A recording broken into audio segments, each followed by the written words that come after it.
America के धरती से जोहार दोस्तों। क्या आपने कभी हवाई जहाज़ में यात्रा की है या फ़्लाइट में कभी सफ़र किया है? अगर नहीं किया है तो क्या कभी करने वाले हैं और आपके मन में बहुत सारे डर हैं या सवाल होंगे कि एयरपोर्ट से कैसे जाते हैं, कैसे फ़्लाइट बुक करते हैं, या एयरपोर्ट में क्या क्या पूछा जाता है, या विदेश का एयरपोर्ट कैसे होता है।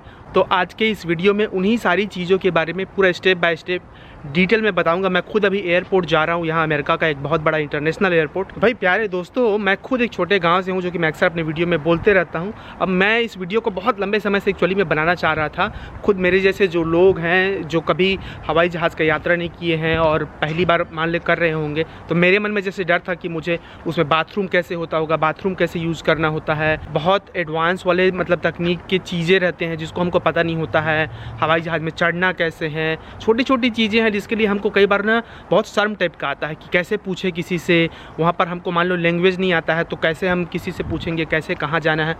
तो मेरी कोशिश रहती है कि उन्हीं सारी चीज़ों पर जिस पे हमें शर्म आती है उन्हीं चीज़ों के बारे में मैं थोड़ा बहुत जानकारी दे दूँ। वैसे भी एयरपोर्ट जाना बहुत पचड़े का काम है। मैं तो अब एक्सपर्ट हो चुका हूँ इस मामले में, हर समय मैं घूमते रहता हूँ, जाता रहता हूँ। उसके बावजूद भी मुझे कन्फ्यूज़न होता है। तो अगर आप कहीं पहली बार है तो कितना सारा मतलब काम है, मैं इमेजिन कर सकता हूँ कि कितना मुश्किल होता होगा। ये थोड़ा लंबा होगा क्योंकि उसमें एक लंबी प्रक्रिया होती है, लेकिन इस वीडियो को देखोगे तो निश्चित रूप से आप कभी भी कहीं पर भी ट्रैवल कर रहे होंगे, पहली बार होगा आपका, या आपके घर में ऐसे लोग होंगे जिनको अंग्रेजी नहीं आता है, वो कहीं ट्रैवल कर रहे होंगे, तो निश्चित रूप से ये वीडियो आपके लिए बहुत हेल्पफुल होगा। तो वीडियो से आखिरी तक आप बने रहिएगा। तो सबसे पहले टिकट बुक कैसे करते हैं, आप गूगल में जाके गूगल फ्लाइट्स करेंगे तो इसमें जितने सारे फ़्लाइट्स होते हैं अलग अलग एयरलाइंस के, वो सारे फ़्लाइट्स का नाम इसमें दिखाएगा आपको। फिर आप इसमें जो भी है डेस्टिनेशन जहाँ से आपको जाना है, बॉस्टन से दिल्ली, दिल्ली से न्यूयॉर्क, या जहाँ पर भी, उसमें डेट डालेंगे तो इसमें दिखाता है कितना पैसे का है। तो ये सारा कुछ आप देख सकते हैं। ज़रूरी नहीं है कि आप किसी एजेंट के थ्रू जाएं। क्यों? क्योंकि एजेंट भी यहीं से बुक करता है, अनलेस वो बहुत बड़ा एजेंट होता जिसका कनेक्शन हो किसी फ़्लाइट वाले के साथ। इसमें आप जो है एक्चुअल रेट देखकर किसी एजेंट को कांटेक्ट कर सकते हैं और फिर रेट मिला सकते हैं। अगर आपको जहां सस्ता पड़ रहा हो वहां से कर सकते हैं। वैसे सारा कुछ आजकल ऑनलाइन ही होता है, तो ऑनलाइन से आप खुद बुक कर सकते हैं किसी भी एयरलाइन से। तो भाई एयरपोर्ट जाने से पहले सबसे पहला जो काम है, आपको लगेज के बारे में पता करना है कि आपका जो लगेज होता है वो जो भी एयरलाइन आप बुक करते हैं उस एयरलाइन के वेबसाइट में लिखा रहता है कि आप कितना सामान ले जा सकते हैं, कितना वजन का, कितना बैग, सारा कुछ डिटेल में लिखा रहता है। तो आपको बहुत इधर उधर देखने समझने जानने की जरूरत नहीं, आप उनकी वेबसाइट में जाइए, पता चल जाएगा, या आप उनको फ़ोन करके पूछ सकते हैं जिस भी एयरलाइन से। मान लो आपने एयर इंडिया का किया, यूनाइटेड का किया, जिसका भी किया। एक तरीके का फ्लाइट होता है जो डोमेस्टिक फ्लाइट होता है, मतलब अपने एक राज्य से दूसरे राज्य में जा रहे हैं उसी देश के अंदर में, या एक शहर से दूसरा शहर। दूसरा होता है इंटरनेशनल फ्लाइट। तो दोनों के लिए बैगेज का जो रूल होता है वो अलग अलग होता है। जो लोकल होता है ना, डोमेस्टिक वाला, उसमें सिर्फ एक कैरी ऑन और एक चेक इन बैग ले जा सकते हो। कैरी ऑन और चेक इन क्या है मुझे समझने में टाइम लगा था, तो अभी मैं दिखाऊंगा जब मैं फ्लाइट के अंदर जा रहा हूँ तो। लेकिन फिर भी बता देता हूँ कि कैरी ऑन वो है जो आप अपने साथ जहाज के ऊपर में ले जाते हैं, और चेक इन वो है जिसको आप जहाँ पर आप टिकट आपको मिलता है वहाँ पर आप उसको भेजते हैं, तो वो बड़ा बैग होता है। कैरी ऑन मतलब ऐसे ले जा सकते हो, वो छोटा बैग होता है। जब आप टिकट बुक करते हैं तो वो जानकारी पहले ले ले, क्योंकि कुछ कुछ एयरलाइन हो सकता है सस्ता हो, लेकिन फिर वो हर एक बैग का चार्ज करता है, वो बहुत महंगा होता है। हर एक किलो के पीछे मतलब एक फिक्स अमाउंट रहता है, $3 या $4 ऐसे। के पास 50 किलो का कुछ सामान है जो कि आसानी से हो जाता है। पैक क्या करना है अब? सबसे पहला है तुम्हारा अपना आईडी मत भूलो, सब चीज भूल जाओ, आईडी मत भूलो। पासपोर्ट को अपना रखना जरूरी है, उसके बिना ट्रेवल कर ही नहीं सकते। सबसे पहले पासपोर्ट को अपने गले में बांध के रख लो, या जिसमें भी आपको सुरक्षित लगे, जहां पर वो सेफ रह सकता है, तो उसमें। दूसरा ज्यादा जरूरी चीज क्या है, आपका फोन। आजकल फोन के बिना तो कुछ भी नहीं होता, तो फोन को रख लो और चार्जर को, दो चीजें रख लो, फिर बाकी चीजें बाद में ढूंढते रहना है या जो भी है। तीसरा चीजें जो भी और जरूरी डॉक्यूमेंट हो, मान लो आपका पासपोर्ट में पहले से देख लिया रहो जाने से पहले कि क्या उसमें वीजा एक्सपायरी तो नहीं हुआ है, पासपोर्ट एक्सपायर तो नहीं होने वाला है, वो तमाम चीजें पहले से। उसके बाद ये जो डॉक्यूमेंट्स है वो वगैरह देख लो कि कहीं अगर विदेश जा रहे हो तो क्या क्या डॉक्यूमेंट्स आपको चाहिए। उसके बाद बाकी चीजों का देख लेना। फिर आज का वीडियो वैसे बहुत लंबा होने वाला है, लेकिन बहुत सारी जानकारी आपको मिलेगी, तो प्लीज़ आप आखिरी तक देखना और जुड़े रहना। और आपको कुछ भी कन्फ्यूजन हो, सवाल हो, फिर भी तो आप मुझे इंस्टाग्राम में मैसेज कर सकते हैं। मैं अमेरिका से ऐसे वीज़ा, एजुकेशन, जॉब अपॉर्चुनिटीज़ के बारे में आप लोगों की वीडियो बनाते रहता हूँ। तो भाई मैं अभी एयरपोर्ट पहुंच गया हूँ घर से, और अंदर जाने से पहले एक बार फिर से देख लो कि आपका सारा सामान आपके साथ में है कि नहीं है। पासपोर्ट सबसे पहले मैं तो ऐसे गले में लटका के रखता हूँ। और जैसे ही एयरपोर्ट पहुंचोगे तो एंट्रेंस के पास आपको बड़ा बड़ा ऐसे स्क्रीन दिखेगा, उसमें आपका फ़्लाइट नंबर, तमाम जानकारियां दी हुई होती है। फिर आपको अपना बोर्डिंग पास लेने के लिए आपने जो बुक किया होता है वो कंफर्मेशन नंबर आप अपने ईमेल में या मैसेज में या प्रिंट करके ला सकते हैं। फिर आपको बोर्डिंग पास लेना होता है, बोर्डिंग पास ही आपका टिकट होता है। तो बोर्डिंग पास सबसे पहले लेना पड़ता है, उसके लिए आपको यहाँ पर अपना कंफर्मेशन नंबर दिखाना पड़ता है, वो देख लीजिए। पहले उन्होंने पासपोर्ट चेक किया, फिर मैंने अभी कोविड टेस्ट कराना पड़ा उसका, तो वो सारा कुछ जाने के बाद ही अंदर जाने देते हैं इधर। तो फिर से हो सकता है वो चेक करें, कई बार 2-3 बार चेक करते हैं। डरने घबराने की ज़रूरत नहीं है। यहाँ पर बहुत सारे लोगों को देख के ऐसे कुछ पूछते हैं तो आपके पास आपका टिकट है, आपको बस दिखाना पड़ता है। तो ये करते हैं, अगर किसी समझ ना है कुछ भी तो ये भाई साहब जो काम कर रहा है, जिस भी एयरलाइन का आपका टिकट है वो हर एक का काउंटर होता है, वहाँ पर पूछ सकते हैं, वो पूरा मदद करते हैं आपको बोर्डिंग पास देने में।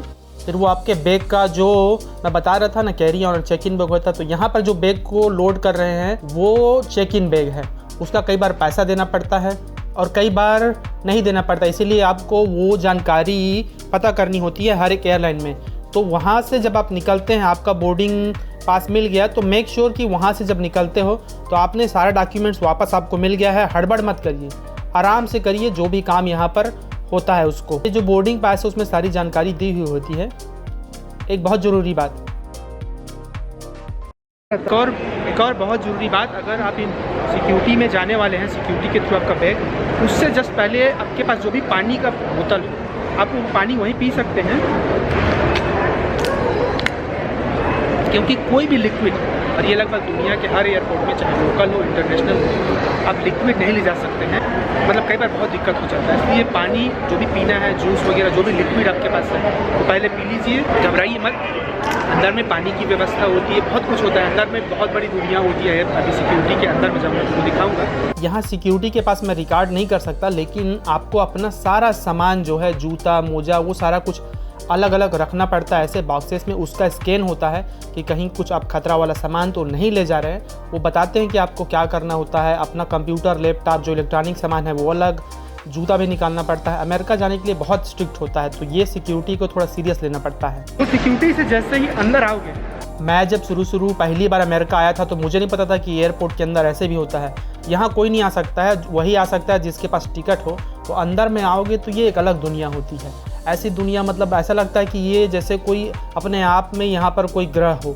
तो ये तमाम जो भीड़ दिख रहा है, यहाँ तक आप नहीं पहुँच सकते जब तक आपके पास टिकट ना हो। ठीक है, पहले आप अपना गेट नंबर जो है आपके जो बोर्डिंग पास में लिखा होता है, उस गेट नंबर को फॉलो करें और वहाँ तक जाने की कोशिश करें। भले वहाँ जाके फिर बैठे रह सकते। उधर प्लेन रहता है, खिड़की के बाहर में है, और कई बार आपको एक गेट नंबर से दूसरा गेट नंबर जाने में बहुत दूर लगता है। आप बीच बीच में ऐसा बना होता है, ये चलने का है। अगर आपके पास हेवी सामान हो तो इसमें रख सकते हैं, ये अपने से चलता है। जैसे मैं खड़ा रहूँगा तो भी ये चल रहा है अपने से। हर थोड़ी देर में यहाँ पर जैसे गेट नंबर लिखा हुआ किधर जाना है, एरो का निशान है, उसको फॉलो करते रहिए। यहाँ पर पैसा एक्सचेंज कर सकते हो। आप जिस भी देश में जा रहे हो उस देश का करेंसी यहाँ पर एक्सचेंज कर सकते हो। मान लो आप इंडिया से यहाँ आ रहे हो, आपको डॉलर चाहिए, तो वहाँ पर आप इंडियन रुपीज़ देंगे तो वो डॉलर दे देगा। लेकिन नंबर 36 मेरे बोर्डिंग पास में टिकट में, ठीक है, और गेट नंबर 36 वहाँ पर है। फिर यहाँ पर आप काफ़ी सारा समय बिता सकते हैं। यहाँ पर शॉपिंग करने के लिए इतनी सारी चीज़ें होती है। कई लोग तो यहाँ पर 3 घंटा 4 घंटा बिता सकते हैं। तो अगर आप जल्दी आ भी गए हैं, जो कि आ जाना चाहिए आपको, इंटरनेशनल फ़्लाइट है तो कोई बात नहीं है, आप यहाँ टाइम पास कर सकते हैं। यहाँ इंटरनेट होता है, यहाँ पर तमाम दुनिया भर की चीज़ें पाई जाती हैं। चीज़ें बहुत महंगी होती है, लेकिन मैं रिकमेंड करूँगा कि यहाँ कुछ भी मत खरीदो। यहाँ पर छोटी से छोटी चीज़ें बहुत महंगी मिलती है। एक छोटा सा चॉकलेट का जो पैकेट है वो 500 रुपये का है, ये छोटा सा चॉकलेट का पैकेट। यहाँ पानी का बाटल भी खरीदना चाहोगे तो एक छोटा सा पानी का बाटल 300 रुपये से ज़्यादा का आता है। हालांकि यहाँ पर वो सारा चीज़ फ्री में मिलता है, मैं भी दिखाऊंगा आपको। एक चीज़ मैं बार बार बोल रहा हूँ कि आपको डरना घबराना नहीं है भाई। पैसा दिए हो, आपके पास वीज़ा है, कहीं जा रहे हो, किसी से डरने घबराने की ज़रूरत नहीं है। कुछ भी कन्फ्यूज़न हो, कहीं पर भी लैंग्वेज नहीं आता है, आपके पास बोर्डिंग पास है, किसी से भी पूछ सकते हो, वो बता देंगे आपको कहाँ पर जाना। ज़रूरी नहीं है आपको लैंग्वेज आए, दुनिया भर में सबको सबका लैंग्वेज नहीं आता, लेकिन लोग ट्रेवल करते रहते हैं। बाथरूम कैसे होता है, ये बहुत ज़रूरी चीज़ है समझना गाँव वालों को। यहाँ चार्जिंग करने का भी होता है। बाथरूम में दिखाता हूँ कैसे होता है। मुझे बहुत कन्फ्यूज़न होता था। ये पुरुषों का बाथरूम है, ऐसे पोस्टर लगा होता है उनका पिक्चर, और महिलाओं का अलग रहता है। तो ये भाई टॉयलेट है, यहाँ पर धोने का नहीं रहता है। अगर आप टट्टी इधर करेंगे तो ये फ्लश करने का छोटा सा बटन है। ये टॉयलेट पेपर है, यहाँ पे रहता है। ये सब इसलिए दिखा रहा हूँ क्योंकि ये कन्फ्यूज़न हो सकता है अगर आप छोटे जगह से हैं, नहीं यूज़ की हैं। ऐसे खोलते हैं, बंद करते हैं। फिर ये हाथ धोने का होता है, मोशन सेंसर लगा होता है, तो आपको छूना नहीं पड़ता किसी चीज़ को। ऐसे उसके नीचे रखोगे, अपने आप से हो जाता है। यहाँ पर ये पेपर होता है, उसको भी छूना नहीं पड़ता है। अगर ये नहीं चल रहा हो किसी कारण से, तो ये गर्म हवा निकलने वाला एक चीज़ होता है, जिसमें आप अपने हाथ को सुखा सकते हैं।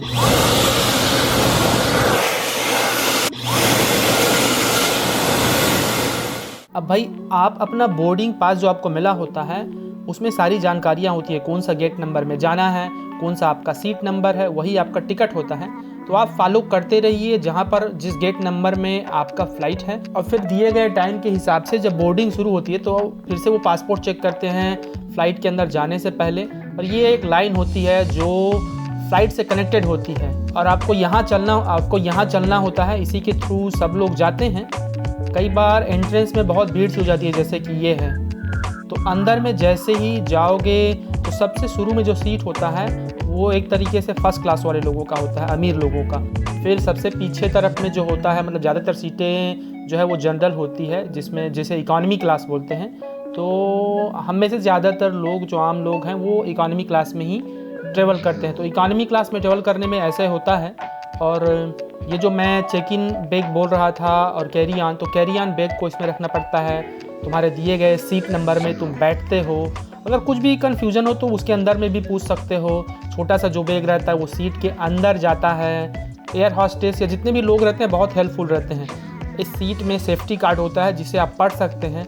इसमें सारी जानकारी होती है कि अगर कुछ दुर्घटना हो गया तो क्या करना है, कैसे उतरना है, सेफ्टी गार्ड कैसे लगाना है, वो तमाम चीज़ें। हालांकि आपको सब पढ़ना ज़रूरी नहीं है। कुछ भी कन्फ्यूज़न हो तो जैसे मैंने बताया कि किसी से पूछ सकते हो। सब बहुत हेल्पफुल रहते हैं। इसमें प्लेट को रख के आप खा सकते हैं। इसको ऐसे खोलते हैं, और बीच बीच में जूस भी मिलते रहता है। डोमेस्टिक फ्लाइट में बहुत कम मिलता है, लेकिन इंटरनेशनल में निश्चित रूप से मिलता ही है। और ये जो सीट होता है ना, सबसे मिडिल जो सीट होता है उसको मिडिल सीट बोलते हैं, जो खिड़की के पास होता है। विंडो सीट जो सबसे लास्ट वाला होता है उसको आयल सीट बोलते हैं। सबसे पहले जो काम करते हैं आप अंदर जाने के बाद वो है सीट बेल्ट लगाना। नहीं पता कैसे लगाते हैं तो पूछ सकते हैं किसी से। वैसे आजकल ज़्यादातर फ्लाइट में ये इंटरनेट भी रहता है, $1 देना पड़ता है, फिर आप यूज़ कर सकते हैं। और ये बाथरूम होता है ऐसे। वेकेंट अगर उसमें लिखा रहता है तो वो खाली है, ऑक्यूपाइड लिखा रहता है तो कोई अंदर में। मैं अंदर जाके दिखाता हूँ कैसे होता है। तो भाई ये बहुत छोटा सा जगह होता है, मुझे नहीं आता था यूज़ करना। ये फ्लश लिखा है, अगर आपने पेशाब किया, टट्टी किया इसमें, तो ये जो फ्लश का दिख रहा है उसको दबाना पड़ता है। फिर वो एक आवाज़ आती है, वो फ्लश हो जाता है। कई बार समझ में नहीं आता है, लेकिन वो समझ में आ जाएगा आपको। फिर यहाँ पर हाथ धोने का रहता है। ये भी लाल वाला गर्म पानी का है, ब्लू वाला जो निशान है वो ठंडा पानी का। यहाँ पर साबुन भी रहता है हाथ पोंछने के लिए, हाथ धोने के लिए। और फिर यहाँ पर पेपर भी रहता है कागज़ का, जिससे आप पोंछ सकते हैं, हाथ सुखा सकते हैं।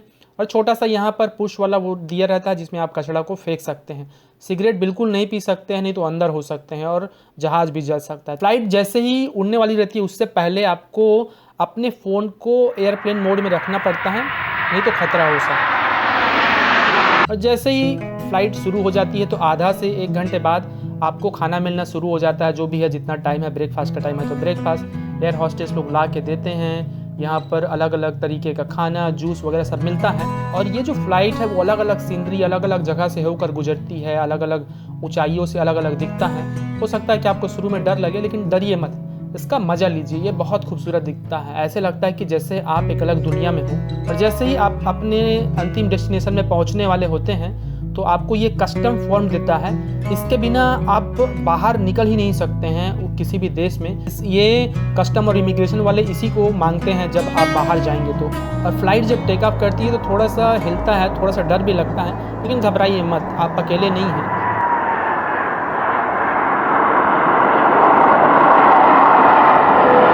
तो सबसे पहले आपको कस्टम पे जाना पड़ेगा, जो कस्टम वाला फॉर्म दिया था ना फ़्लाइट में उसको, और वो तुम्हारा इमिग्रेशन का देखते हैं कि तुम्हारे पास जो भी है वीज़ा है नहीं है। आजकल बस वो तुम्हारा चेहरा बस स्कैन करते हैं, उससे उनको पता चल जाता है ऐसा होता है। उसको फॉर्म को फिलअप नहीं करना पड़ता है। आप जब वो कस्टम से जाते हैं उसके बाद आप अपना बैगेज ले सकते हैं। तो फ़्लाइट में बताते हैं कि कहाँ कौन से नंबर पर आपका बैग आएगा। लेकिन अगर आपका कनेक्टिंग फ़्लाइट हो, जो कि मेरा कनेक्टिंग फ़्लाइट है अभी, मतलब मैं शिकागो आया हूँ अभी, शिकागो से फिर बॉस्टन जाऊँगा, तो मेरा ले ओवर है, तो मुझे कस्टम से कहाँ जाना पड़ेगा, दूसरा जो मेरा कनेक्टिंग फ़्लाइट है, दूसरा फ़्लाइट है वहाँ पर। यूजुअली इतना बड़ा नहीं होता है बहुत सारे एयरपोर्ट, लेकिन ये बहुत बड़ा इंटरनेशनल एयरपोर्ट है।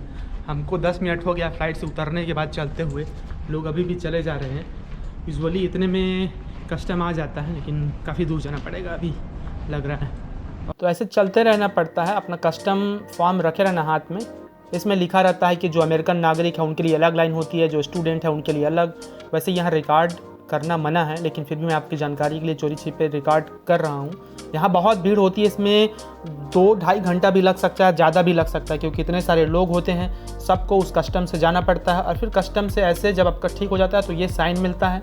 उसके बाद जो है आप अपना बैग लेते हैं, और अगर आपका ये फाइनल डेस्टिनेशन है तो बैग लेने के बाद आप लाइन में लगते हैं। कई बार बैग आपका चेक करते हैं, कई बार नहीं करते हैं, और यहाँ से सीधा निकल लेते हैं। ये जो लाइन है बाहर जाने के लिए है। लेकिन मान लो ये आपका फाइनल डेस्टिनेशन नहीं है, आपको कनेक्टिंग फ़्लाइट लेना है। मतलब मान लो आप दिल्ली से न्यूयॉर्क आए हैं, आपका अंतिम डेस्टिनेशन बॉस्टन हो, तो न्यूयॉर्क से फिर से फ़्लाइट लेनी पड़ेगी। तो मेरा कनेक्टिंग फ़्लाइट है तो मैं वहाँ जा रहा हूँ। फिर से यहाँ पर हर जगह साइन रहता है, आपको बहुत घबराने की ज़रूरत नहीं है। बहुत सारी चीज़ें कंफ्यूजिंग हो सकती है, लेकिन आपको बस साइन को फॉलो करते रहना पड़ता है। मैं जहाँ कनेक्टिंग फ़्लाइट लेने जा रहा हूँ उसके लिए दूसरा टर्मिनल जाने के लिए एक मेट्रो ट्रेन होता है, वो 5 मिनट का ही होता है, एयरपोर्ट के अंदर में ही होता है, दूसरा गेट या दूसरा टर्मिनल जाने के लिए। तो मैं वो ले रहा हूँ क्योंकि मेरा कनेक्टिंग फ़्लाइट है शिकागो से बॉस्टन के लिए। लेकिन मान लो कभी कनेक्टिंग फ़्लाइट हुआ तो ऐसा करना पड़ता है। ये मेरा फ़्लाइट है बॉस्टन के लिए 1890 B5, गेट नंबर B5 लिखा है, वहाँ पे जाना है B5 में, ठीक है। गेट B लिखा है ना, उसको फॉलो करते हुए जाऊँगा। कनेक्टिंग फ़्लाइट के लिए फिर से ना सिक्योरिटी के द्वारा जाना पड़ता है, क्योंकि मुझे दूसरा एयरपोर्ट में जाना है। जो पहले सिक्योरिटी चेकअप हुआ था ना, वैसे ही फिर से लाइन लगती है फिर से अंदर जाने के लिए। लेकिन इस बार के फ़्लाइट में मेरा छोटा सा टीवी भी है। ऐसे रहता है ज़्यादातर जो इंटरनेशनल फ़्लाइट होता है उसमें हर सीट के पीछे में एक टीवी होता है, आप दिन भर मूवी देख सकते हैं या जो भी कर सकते हैं। और फाइनल डेस्टिनेशन पहुंचने पे ये साइन लिखा होता है जिसे फॉलो कर सकते हैं। चेहरे में थकान दिख रहा होगा, लेकिन ऐसा होता है। तो आखिर में आप अपना बैग लेते हैं, जो बैगेज क्लेम का एरिया है वहाँ से, और फिर पहुँच गए आप अपने डेस्टिनेशन में। फिर बाहर में लिखा रहता है पब्लिक ट्रांसपोर्टेशन, जो आपने साइन देखा। यहाँ पर बाहर में टैक्सी आती है, ऊबर आता है, और तमाम तरीके के मतलब सुविधाएं होती है, पब्लिक ट्रांसपोर्टेशन होती है। जैसे अमेरिका में ऊबर और लिफ्ट बहुत कॉमन है, दुनिया के और कई देशों में है, और वो काफ़ी सेफ़ होता है। मैं ये नहीं कहूँगा कि 100% सेफ़ होता है, लेकिन उसमें आप रिकॉर्ड देख सकते हैं कि आपके फ़ोन में अगर ऊबर ऐप हो तो उसमें दिखाता भी है कितना दूर जाना है, उसका एग्जैक्टली कितना पैसा लगेगा वो भी रहता है। तो कोई आपको बेवकूफ़ नहीं बना सकता। अगर इस वीडियो से आपको थोड़ा बहुत भी जानकारी मिला हो, थोड़ा बहुत भी आपके लिए हेल्पफुल रहा हो, तो वीडियो में कमेंट जरूर करना, कहाँ से हो ये बताना, आपने फ़्लाइट में ट्रेवल कर चुके हो या नहीं, या करने वाले हो कि नहीं फ्यूचर में, उसके बारे में लाइक और शेयर करना। जुड़े नहीं हो चैनल से, मैं अमेरिका से ऐसे ही आम लोगों के लिए छोटी छोटी जानकारियाँ, छोटी छोटी चीज़ों के बारे में वीडियो बनाते रहता हूँ। तो मिलते हैं अगले वीडियो में दोस्तों, अमेरिका की किसी भी जगह को दिखाते हुए, कुछ नई जानकारी देते हुए। तो फिलहाल बॉस्टन के इस एयरपोर्ट से खूब सारा जोहार और प्यार। Heard you want to leave this place where we grew up. This old town, just put it all behind.